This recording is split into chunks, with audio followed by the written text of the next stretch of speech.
인물 설교를 저희들이 듣고 있죠. 10번째 시간입니다. 스바냐를 좀 소개해 드리려고 합니다. 이 스바냐 이름은요, 그 이름의 뜻이 이런 겁니다. 여호와께서 숨겨주신다. 네, 숨겨주신다. 우리 지난번에 기생 라합 인물 소개할 때에 정탐꾼들 정말 목숨이 참 바람 앞에 등불과 같은 그러한 상황이었을 때에 기생 라합이 자신의 목숨을 걸고서 그 정탐꾼들을 숨겨주었죠. 그 생명을 걸고 숨겨주었던 그 일로 인해서 생명을 얻는 그러한 생명 대 생명, 그것을 우리가 말씀을 통해 들었었는데, 스바냐는 바로 그런 뜻이에요. 여호와께서 숨겨주신다 라고 하는 겁니다. 또 스바냐 이름은 보배로 여기신다. 그러니까 이 보배라고 하는 것을 그냥 우리가 아무데나 놓지 않잖아요. 꼭 숨겨두잖아요. 혹시나 손 탈까봐. 그렇죠. 네? 그러니까 이 스바냐라는 뜻이 그렇게 숨겨주시는데, 왜 숨겨냐? 모르고 계시기 때문에 보배로운 자로, 보화와 같이 그렇게 여기기 때문에, 누가? 여호와께서 그렇게 여기시기 때문에 그와 같이 하신다는 겁니다. 그래서 아주 잘 간직해 둔다. 그래서 그러다 보면은 그러죠.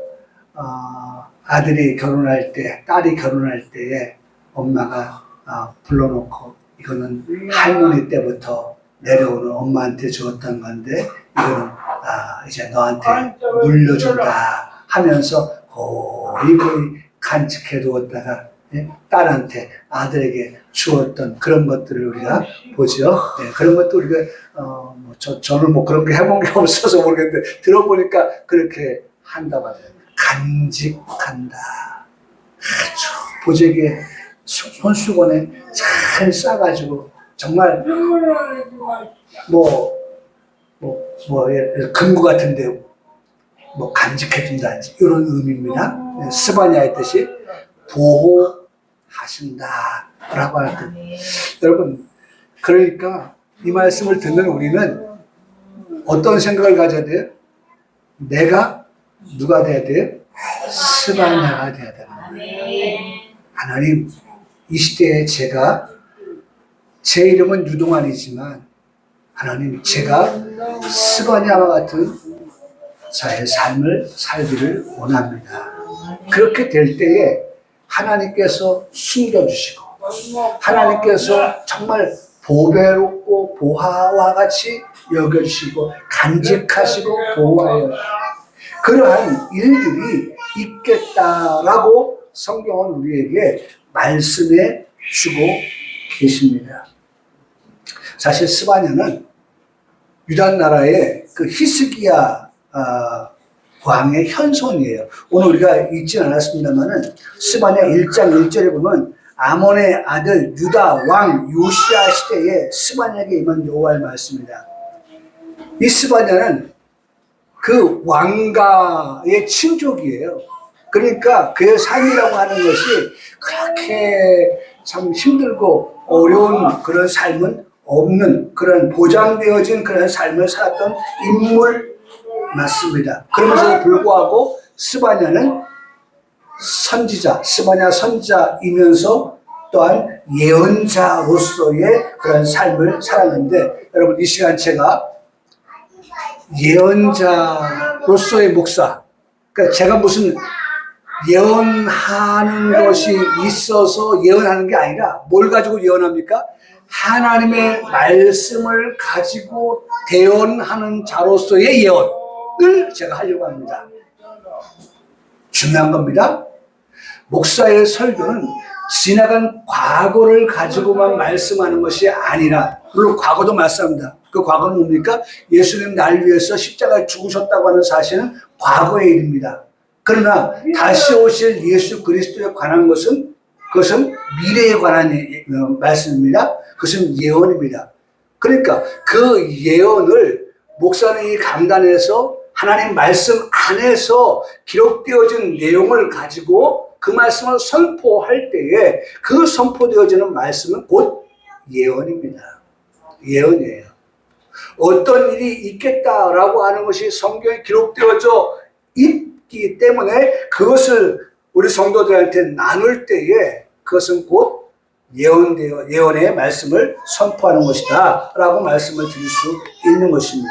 그래서 이 스바냐서는 1장, 2장, 3장을 보면 1장은 유다에 관한 그러한 경고, 다시 말하면 여호와의 날에 심판을 받게 되어지는 경고, 그리고 회개를 촉구하는 그러한 말씀이 기록되어져 있다면 2장은 열방에 대하여 하나님께서 심판하신다고 하는 그러한 말씀이 기록되어져 있습니다. 그런데 3장에 가서는 여러분 흐름을 보십시오. 1장은 유다예요. 2장은 열방이에요.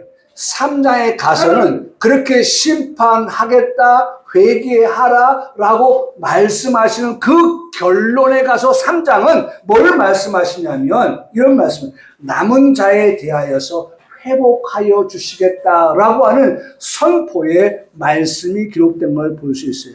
여러분, 우리가 보는 성경은요, 바로 이런 내용들이에요. 다시 말하면 이런 내용 곧 복음이라는 거죠. 여러분 한번 생각해 보세요. 우리가 쉬운 말을 표현하면 월세를 살던 사람이 그 다음에 월세보다 못한 삶으로 내려가는 그런 삶을 살다가 얼마나 절망적입니까? 그렇죠? 근데 월세를 살던 사람이 조금 노력해서 재산을 모아서 전세로 옮겨갔어요. 전세로 옮겨간 사람이 조금 더 노력해가지고 집을 하나 장만했어요. 그러다 보니까 좀 집이 적어요. 그래서 좀 더 넓은 데로 옮겨갔어요. 얼마나 보기 좋아요. 얼마나 듣는 사람도 기뻐요. 그렇죠? 유다 나라에 하나님께서 너희에게 하나님이 진노하셔서 너희들이 회개하라고 하는 그러한 말씀을 들었지만 결과적으로 하나님께서 남은 자들에 대하여서 회복을 선포한다 라고 하는 것은 뭐와 같다? 복음과 같다. 복음이다 라고 하는 거예요. 복음은 바로 이와 같은 거예요. 오늘 다시 말하면 죄인된 우리였어요. 그렇죠? 그래서 죄로 말미암아 망할 수밖에 없는 우리였어요. 그게 전부였다면 우리는 소망 없는 삶을 살다가 끝마칠 인생들이었어요. 그럼에도 불구하고 하나님께서 우리를 사랑하셔서 예수님을 보내주셨어요. 우리의 죄를 대신해서 십자가에서 죽게 하셨어요. 그렇죠? 그 예수님의 십자가의 죽으심을 통하여서 우리의 죄가 다 용서받았어요. 여러분이 다 아는 말씀드립니다. 새로운 내용이 아니에요. 여러분이 다 알고 있는 말씀을 제가 지금 하고 있는 거예요. 그래서 우리가 의로워졌어요. 더 이상 죄인이 아닙니다. 예수님 통하여서 우리가 죄인 되었던 우리가 의인 되었어요. 그런 우리가 이제는 이 땅에서 살고 있지만 하나님 우리를 위해서 예비하신 하나님의 나라 천국을 소망하면서 살아갑니다. 라고 하는 것. 구원받은 자가 들어갈 그 천국. 이런 것들을 우리가 말씀을 통해 들으면서 아멘 되어지는 그 말씀이 곧 복음이라는 것입니다. 여러분 우리는 지금 복음을 듣고 있어요. 여러분 이 예배는 이 강단에 선포되어지는 것은 복음이어야 돼요. 제가 엊그제 유튜브를 보니까 한국 교회의 3가지 변질 이런 것들 이야기한 것을 유튜브에서 볼 수 있어요.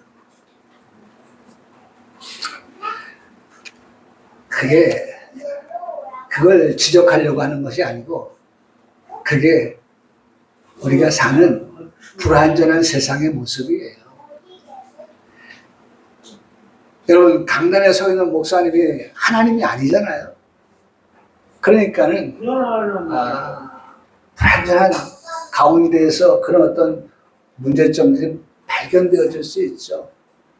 충분히 저는 시대가 흘러가면서 변화되어지는 과정 속에서 나타나는 약간의 모순적인 그런 부분들이 좀 크게 확산되어서 이렇게 보여졌다라는 생각을 해봅니다.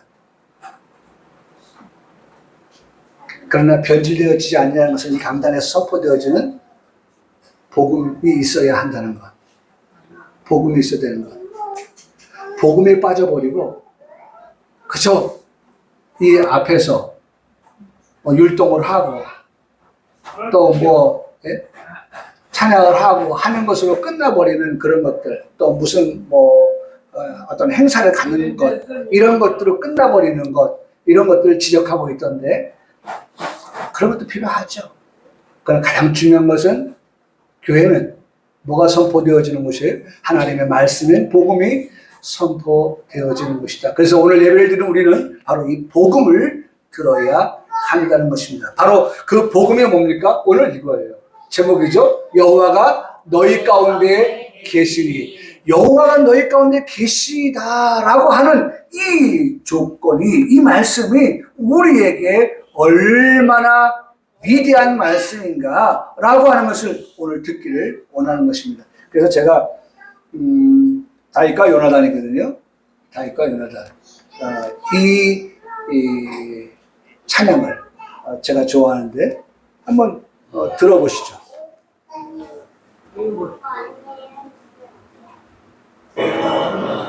너희 하나님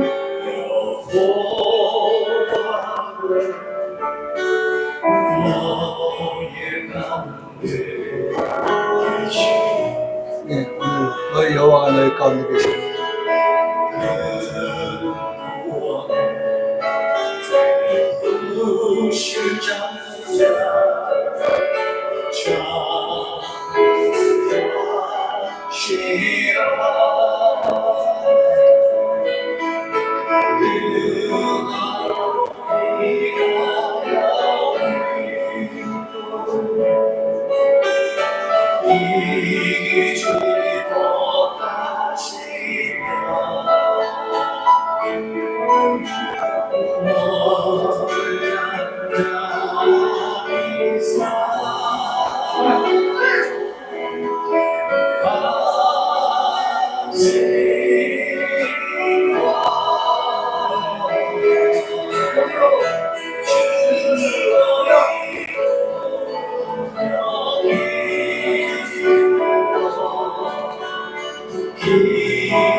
오늘 말씀 그대로입니다. 오늘 이 스바냐서 3장 17절의 말씀을 가지고 찬양하였습니다. 너희 하나님 여호와가 너희 가운데 계셔야 한다. 결론이에요. 계셔야 한다. 계셨으면 좋겠다가 아니라 계셔야 한다. 여러분, 우리는 단어 하나, 문장 하나도 정말 하나님이 기뻐하시는, 이렇게 표현하면 하나님 기뻐하실까? 이렇게 말씀을 드리면 하나님 기뻐하실까? 그렇잖아요. 전화를 해도 누구하고 전화를 할 때, 친구하고 전화할 때하고 어른하고 전화할 때하고 그 전화하는 그 내용을 보면 달라야죠. 그죠? 이건 뭐 어른인지 친구인지 아랫사람인지 구분 못하고 전화하면 좀 어떻게 보겠어요? 좋지 않죠? 네. 너희 가운데 하나님 반드시 계셔야 되는 이유 오늘 그걸 말씀을 드리고 말씀 맞죠? 여러분 3장의 말씀에 보면 5번이나 이 말씀을 하셔요. 여호와 그분이 너와 함께 너희 가운데 계신다. 5번이나 이 말씀을 줄줄이 하고 있는 걸 볼 수 있어요. 5절의 말씀에서 11절의 말씀에서 12절의 말씀에서 17절의 말씀에서 그리고 최종적으로 오늘 우리가 읽었던 이 17절의 말씀에서 거듭해서 우리에게 이 말씀을 해주고 계시다는 거예요.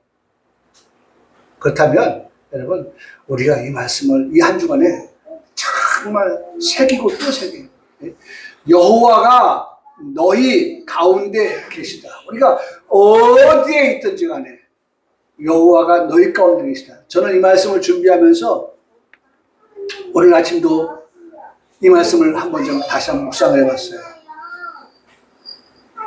제가 묵상할 가운데 하나가 우리 이웃에 관한 거예요. 우리 이웃 가운데 너희 가운데 있는 이웃이 도둑질하는 사람, 남에게 위해를 끼치는 그런 강도와 같은 사람, 살인자, 또 강간범, 네? 그렇죠? 성범죄자, 이런 사람이 있다고 하면 여러분 불안해서 어떻게 해요? 살 수가 없죠. 우리 저렇게 손녀가 있지만 밖에 내보내지를 못하는 거예요. 아이한테 어떤 일이 벌어질지 모르니까. 그럼 제가 한번 생각해 봤어요. 길 가다가 생판 모르는 사람이 갑작스럽게 뒤에 와서 나에게 힘을 가한다든지 할 때 한번 생각해 보세요. 비행기를 타고 가는데 제가 한번 여러 가지 상상해 봤습니다. 비행기를 타고 가는데 갑작스럽게 일어나더니만 비행기에 그 문 있죠. 문을 열겠다고 하는 사람들, 우리 뉴스에서 다 보는 사람들 아닙니까? 들었던 사람들 아닙니까? 그런 사람들이 너희 가운데에 있다라고 한다면 여러분 어찌 불안해서 우리가 무서워서 근심하고 걱정스러워서 어떻게 살 수 있겠어요? 그런데 여러분 오늘 우리가 듣게 되는 말씀은 여호와께서 내가 어디를 가든지 내가 어디에 있든지 그 여호와께서 너희 가운데 계시다. 아멘. 여러분 오늘 뭐 또 성경이 제가 딴 데로 가는데 현실적인 얘기를 하려고 하는 거예요. 운전을 해 가는 데에 우리 믿는 성도들은 시동을 걸고 운전해 갈 때에 이 말씀을 한번 고백하는 거예요. 하나님, 이제 제가 목적지를 향해서 운전을 갑니다. 저에게만 이 핸들을 맡기지 마시고 어떻게 해요? 여호와께서 나와 함께 하셔서 목적지까지 어떻게 안전하게. 여러분 내가 안전하게 운전한다고 해도요 고속도로를 달리는데 중앙 분리대 반대편에서 넘어오는 차가 있을 거라는 생각을 감히 해봅니까? 못 해봐요. 그런데 그게 뭐예요? 현실로 나타나요. 그리고 자동차를 만들기 위한 강판, 뭡니까? 철판, 동글동글 마른 거 있죠? 그런 것들을 맨다고 사슬로 해서 그걸 묶거든요? 원체 무거운 거라.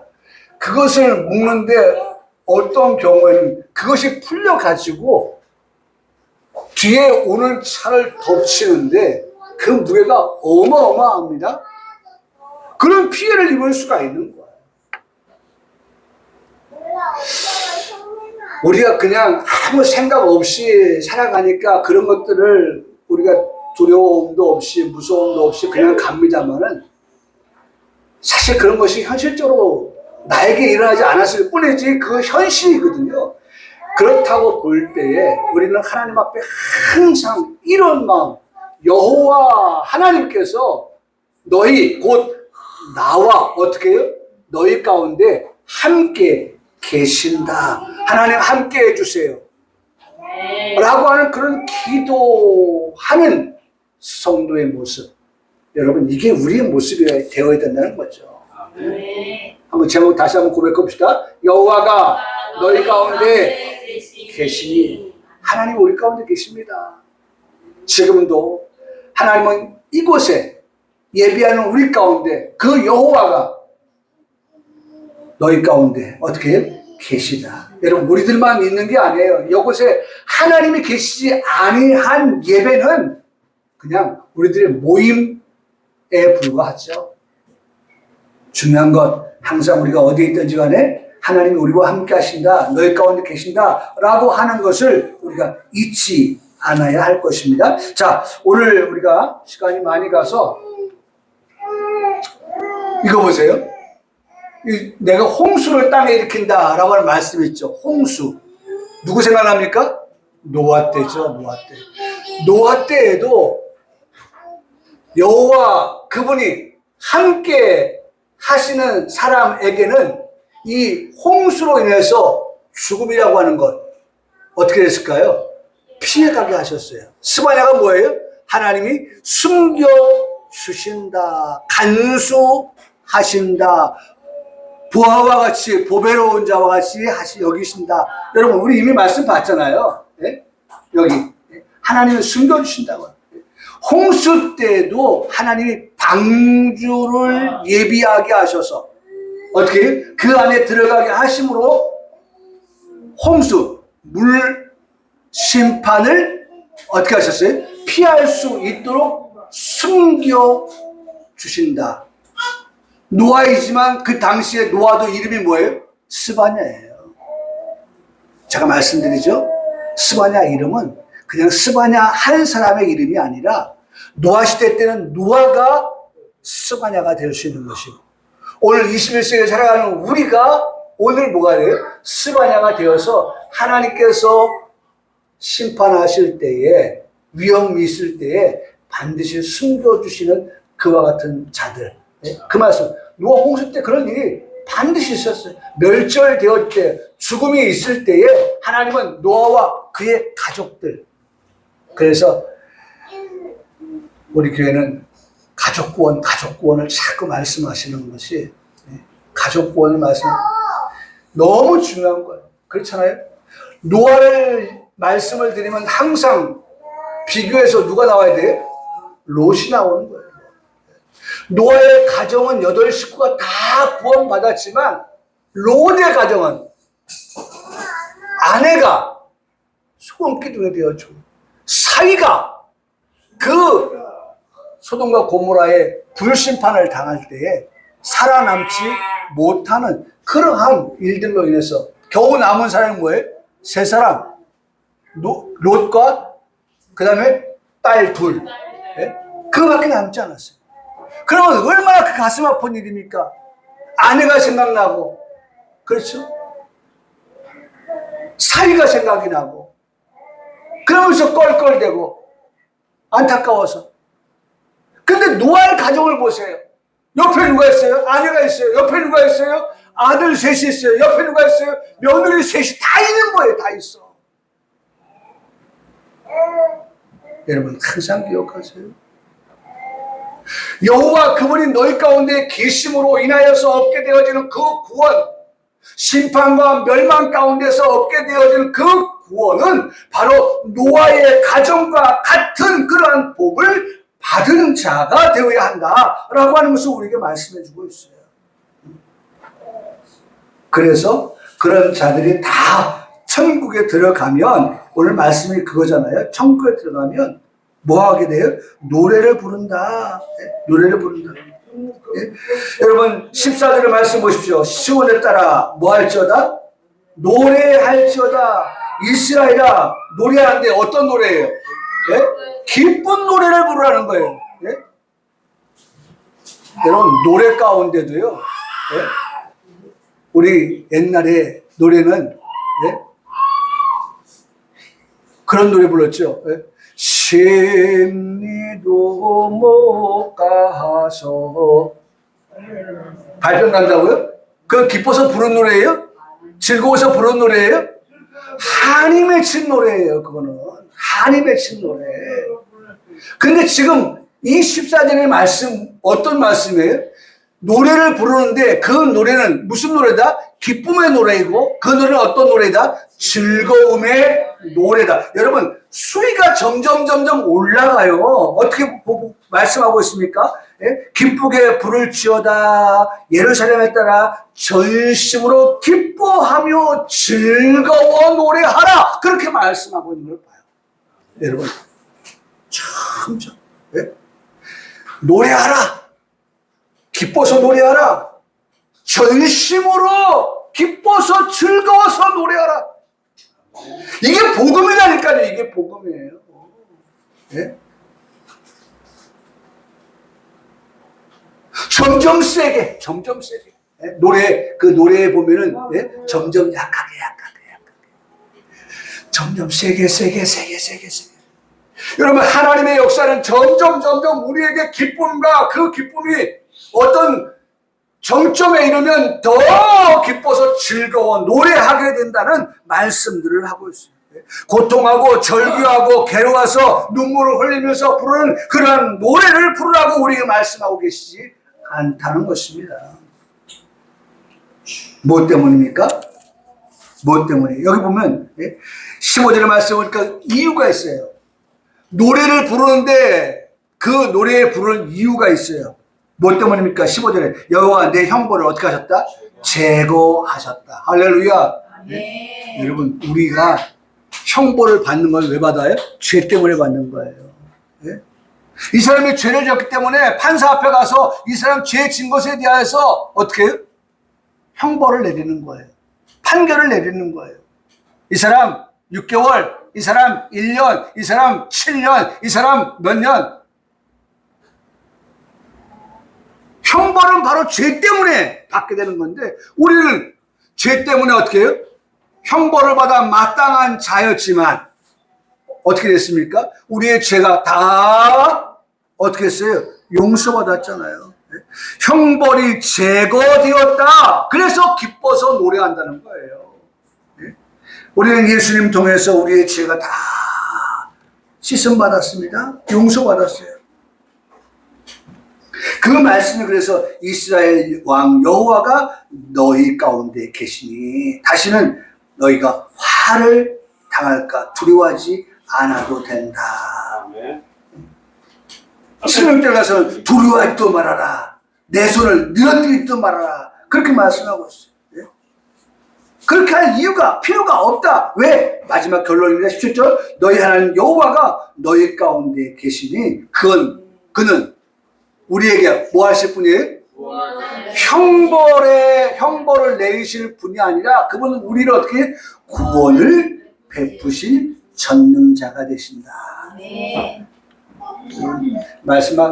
요거 말씀 보고 마쳐요. 점심먹을 걸려. 자,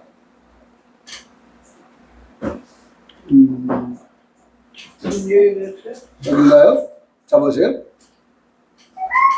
여기 보면 너희 하나님 여호와가 너희 가운데 계시다. 요거 제목이죠. 그는 우리 가운데 계시는 그분은 우리에게 구원을 베푸실 그러한 전능자라고 우리가 믿습니다. 아멘 있습니까?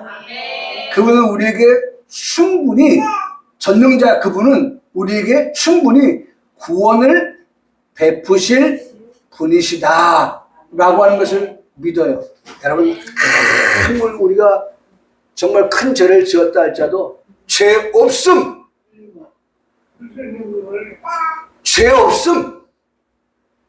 중요한 말입니다.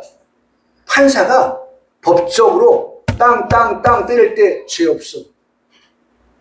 여러분 가끔가다 제가 미국에서 재판이 열리는 것을 보거든요. 미국 판사가 재판을 하는데 여기 앞에 서서 이 사람의 죄를 얘기해요. 그런데 한 번은 어떤 여인이 운전하다가 속도 위반에 걸렸어요. 그래서 아마 직결 심판에 넘어왔던가 봐요. 근데 물어봅니다. 이유는 알아야 될 거 아니에요. 왜 그때 속도를 초과했습니까? 물어봤더니 남편이 위급한 상태여가지고 내가 속도를 위반하지 아니하고서는 남편을 살릴 수가 없는 그런 상황이었기 때문입니다. 라고 판사 앞에서 얘기합니다. 그때는 판사가 사람이 판결을 내잖아요. 자기 같아도 그렇게 했겠다라고 생각합니다. 그래가지고 판결을 내리는데 죄 없다라고 형을 내려요. 근데 내가 잘못한 거 맞으니까 벌금 내면 안 돼. 그 벌금 당신 남편한테 하세요. 제가 그 영상을 봤어요. 중요한 건 누가 하는 겁니까? 판사가 판결로 내리는 거예요. 네? 우리 죄 있는데 하나님께서 우리 죄 없다라고 그렇게 말씀하여 주시니 우리가 뭘 받았어요? 구원을 받을 수가 있었던 거죠. 네? 구원은요, 우리 행위나 공로에서 받는 것이 아니라 하나님께서 은혜로, 믿음으로 우리의 구원을 받게 하신다. 그 전능자께서. 그가 너로 말미암아 뭐예요? 기쁨을 이기지 못하신다. 여러분, 하나님은 우리를 통해서, 내가 우리 손녀를 바라보면서, 우리 애기들을 바라보면서 얼마나 기쁜지, 얼마나 기쁜지. 네. 자고 일어나서 자는 모습 한번 이렇게 가서 봅니다. 이야, 이렇게 하고 자요. 그 모습도 얼마나 예쁜지. 가서 막 주물러주고 싶어요. 네? 쑥쑥 하라, 쑥쑥 하라. 근데 쑥쑥 하기 위해서는 자는 애 깨우면 안 되거든요. 그 바라만 보는 거예요. 이쁘게. 이쁘다, 이쁘다. 바라만 보는 거예요. 하나님 우리를 그런 모습으로 바라보신다는 거야. 참, 너 이쁘구나. 참, 너를 통해 내가 뭘 얻어요? 기쁨을 얻는다. 기쁨을 이기지 못하시며 너를 잠잠히 사랑하신다. 할렐루야. 하나님 어떤 하나님? 우리를 사랑하시는 하나님. 하나님 우리를 사랑하십니다. 아멘이시죠? 하나님은 어제도 우리를 사랑하셨고 오늘도 우리를 사랑하시고 하나님은 내일도 10월달도 하나님 우리를 사랑하십니다. 여러분 이게 믿음이에요. 하나님 우리를 사랑하셔서 우리에게 어떻게 구원을 베풀어 주신다. 그래서 너로 말미암아 즐거이 부르며 기뻐하신다. 오늘 우리가 하나님을 기뻐하게 하시는, 하나님을 즐겁게 해드리는 그러한 사람의 본분. 그게 첫 번째, 우리 소요리 문답, 대요리 문답의 1번이거든요. 사람의 목적이 무엇이냐? 그것은 하나님을 기쁘시게 하는 거다. 하나님을 즐겁게 해드리는 것이다. 바로 이거예요. 우리 모두가 이런 삶을 살아가는 귀한 성도의 삶이 되기를 주님의 이름으로 축복합니다. 아멘. 아멘.